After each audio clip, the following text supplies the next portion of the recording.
Selamlar dostlarım, ben Ömer. Bu videoda önceki videodan da bildiğiniz üzere SMM serimize devam ediyoruz.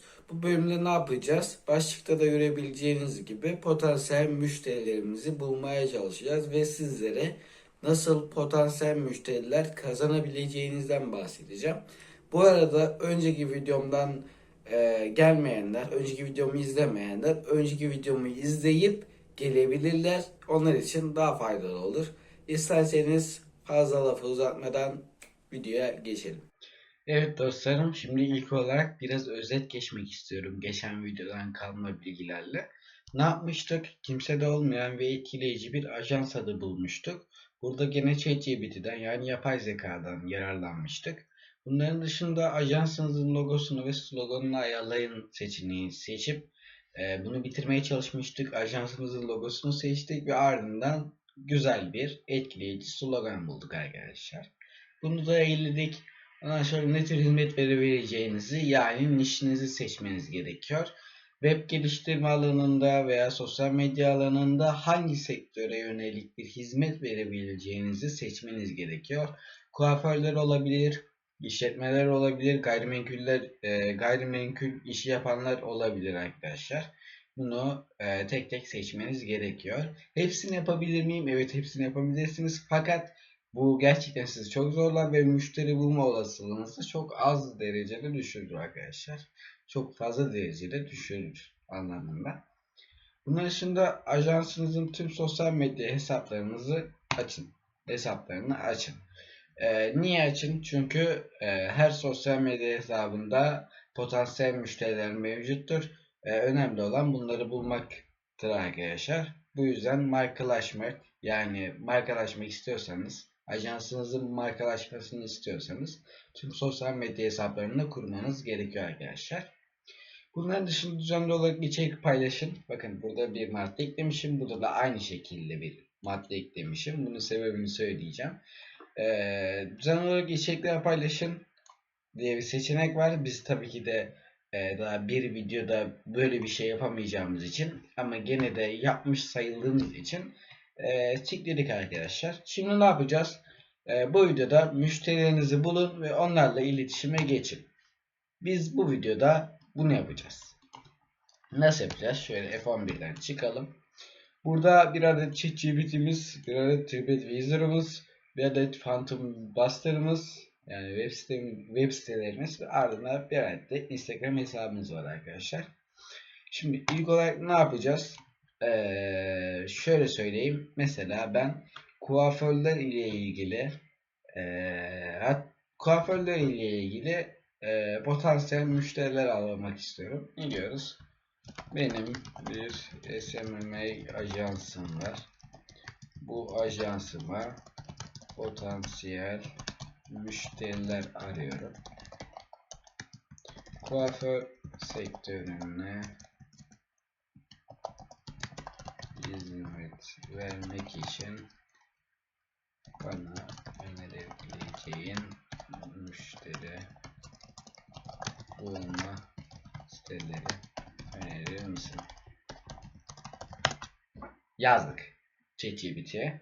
Ki niye? Şöyle bir şey söyleyeyim arkadaşlar. Çünkü ChatGPT gerçekten hayatımızın her alanında olmak zorunda. ChatGPT'yi kullanmadan siz şu anda herhangi bir meslekte başarılı olamazsınız diyorum. Çünkü ChatGPT'nin olağanüstü yapay zekası gerçekten de mükemmeliyetçi bir yapay zekasına sahip ve bunu kullanmadan gerçekten stratejilerinizi vesaire geliştiremezsiniz arkadaşlar. Ne yaptım? LinkedIn tavsiye etti. Google My Business'ı tavsiye etti. Ondan sonra Yelp diye bir site tavsiye etti. Kuaför ve güzellikle ilgili forumlar ve siteler, profesyonel organizasyonlar ve fuarlar, Upwork ve Freelancer gibi serbest çalışma platformları ve birkaç da stratejilerden bahsetti arkadaşlar. Böyle bu arada ChatGPT 4o'yu kullandım. 3.5'u da kullanabilirsiniz fakat daha yeni, daha gelişmiş olduğu için bunu kullandım arkadaşlar. Dediğim gibi burayı okuyabilirsiniz. Ben sadece ChatGPT'yi tanıtmayacağım tabii ki de. ChatGPT'yi kapatabiliriz. Burada TripAdvisor'ımız var. Burada otelleri, restoranları ve gezilecek yerleri gösteren bir site. Mesela ben Antalya diyorum. Antalya'da yaşadığım için. Antalya restoranlar diyorum arkadaşlar. Burada en iyi, en yüksek puan diyor. Uygunluk diyor. Mesela burada kendinize göre seçebilirsiniz. Ben en yüksek puan seçelim diyelim. Burada ne diyor? Gezgin puan ve yukarısı, 3 puan ve yukarısı, 3 puan ve yukarısı vesaire vesaire. Burada kendinize göre ayarlayabilirsiniz. Ben ayarlamayacağım. Gereksiz. Geliyoruz mesela, aşağı inelim arkadaşlar. İşletmelere bakalım. Neler var? Kime nasıl bir hizmet sunabiliriz diye bakmamız gerekiyor. Tabii bu videoda tam olarak bir müşteri aramayacağım ama örnek gösterebileceğim. Web sitelerinden falan bahsedeyim arkadaşlar. Şöyle 3'e basalım. Kimi bulabiliriz mesela? Şu Velespit Cafe mesela. Buna bakalım. Evet, fotoğrafları falan verilmiş, adresi, telefon numarası, internet sitesi vesaire yazıyor. İnternet sitesine bakalım arkadaşlar bir. Evet, böyle bir internet sitesi mevcut. Gayet güzel fakat geliştirilebilir mi? Evet, geliştirilebilir arkadaşlar. Tabi burada bu videoda detaylı bir şekilde bakmayacağım. Fakat siz de buradan şey yapabilirsiniz, bakabilirsiniz. Yani ben bu siteden daha iyi yaparım diyorsanız, yani geliştirebilirim diyorsanız, burada zaten telefon numarasıyla e-mail adresini vermiş.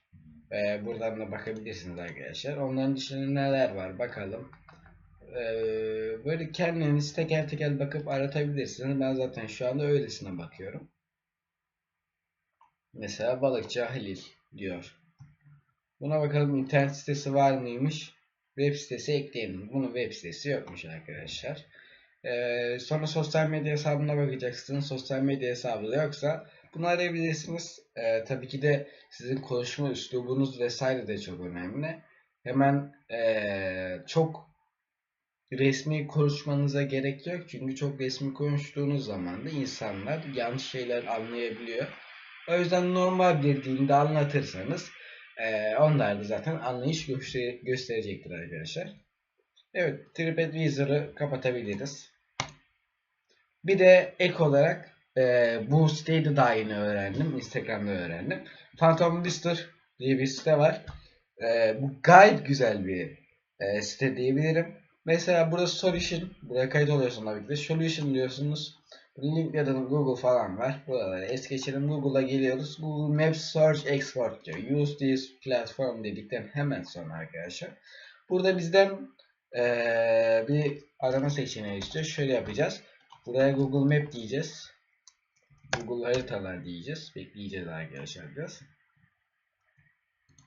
Tamam, burada ne yapacağız arkadaşlar? Restoranlar diye, restoranlar Antalya diyelim mesela. Şu linki alıyorsunuz arkadaşlar. CTRL-C yaptık. Hemen sonra buraya CTRL-V yapıp save diyoruz.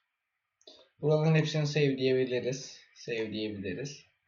Dedikten hemen sonra burada launch'a basıyorsunuz ve bekliyorsunuz. Bu ne işe yarıyor? Böylece Phantom Buster ile arkadaşlar buradaki işletmeleri buraya yapıştırabilirsiniz ve burada sıralı bir şekilde listeleyebilirsiniz. Ben buraya bekleyemeyeceğim. Siz zaten launch dediğiniz zaman biraz beklerseniz bakabilirsiniz arkadaşlar. Burayı kapatalım. Bir de ek olarak tabii ki de Instagram, LinkedIn, Facebook gibi sayfalar var. Buralara düzenli olarak içerikler paylaşacaksınız. Buraya eledik. Sosyal medyada düzenli içerikler paylaşın. Niye düzenli içerikler paylaşacaksınız? Müşteri bulmak için mi? Hem evet hem hayır. Evet, müşteriler bulabilirsiniz Instagram'da, fakat sizin daha çok resmileşmek ve daha çok tanınırlığınızı arttırabilmek için Instagram'da hesap kurmanız, sonra Facebook'ta hesap kurmanız, LinkedIn'da hesap kurmanız gerekiyor ki daha çok bilinirliğinizi artırın arkadaşlar. Evet, videomuz bu kadardı. Umarım güzel bir video olmuştur. Diğer videoda ne anlatacağım? Diğer videoda web tasarımları ile alakalı veya Google My Business ile alakalı bilgiler paylaşabilirim. Görüşmek üzere. Bay bay.